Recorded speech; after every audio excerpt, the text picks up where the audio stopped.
Hello there, ladies and gentlemen. For this video, I'll be recommending the anime Jormungand. Jormungand is an anime about gun dealers and illegal arms trade. The leader of our main group of characters, Coco Hekmatyar, daughter of a powerful Europe-African weapons trade dealer. She's a high-spirit, high-energy, cheery, and happy as a facade of hiding her true mindset. She takes her family business very seriously, and one wrong move in negotiations or in the trade, and Coco's true colors will slowly be revealed.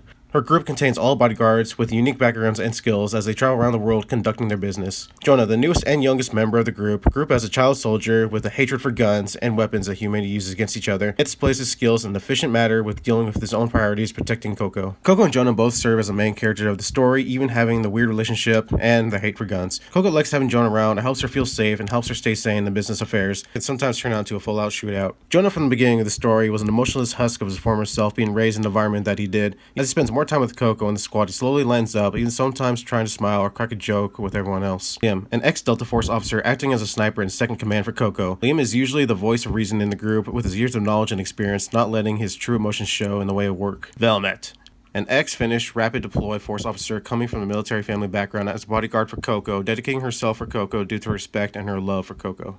Lutz, an ex-officer acting as a sniper and bodyguard for Coco and has a crush on Velmet, attracted to her physical attributes.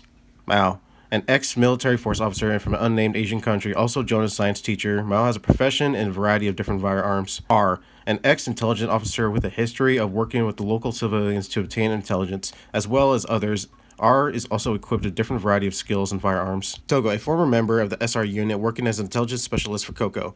Functioning as one of the squad's main intelligence operatives, Togo is often seen with his laptop and a gun close by. Togo is also a negotiator for the group, entrusted by Coco herself in handling negotiations when Coco isn't around. Ugo, an ex-Italian mafia driver as Coco's squad's main driver for operations, as well as Coco's chauffeur, sometimes even working as a pilot and a co-pilot for helicopters. Willie, an ex-United States Army officer working as an explosives expert for Coco, as well as piloting. Each character in the squad has their own episode or two for them to shine as the story moves along. Echo, an ex-Delta Force operator known as a skilled soldier with his proficiency of weapons. Jormungand has a large cast of characters that each shine in their own different way. For the most of the time, they don't feel like throwaway characters, but characters that push the narrative and the plot. Such as the CIA, we got George Black, chief of the European division of the CIA, known as the Brains, recruiting people to serve as his agents to gather intelligence, and stress eats a lot.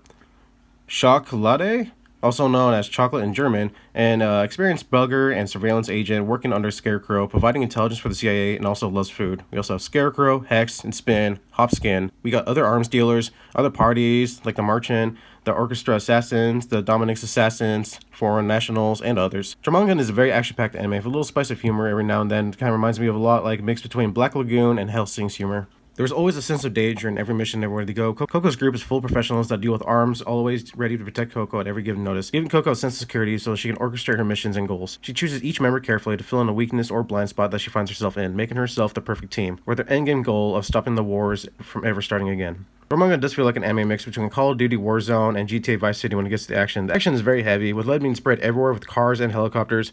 There are machine guns, explosives, everywhere there are arms dealers fighting against each other for power and territory or just even to sell. To intelligent operatives constantly on Coco's tail, waiting for the right moment, gathering information.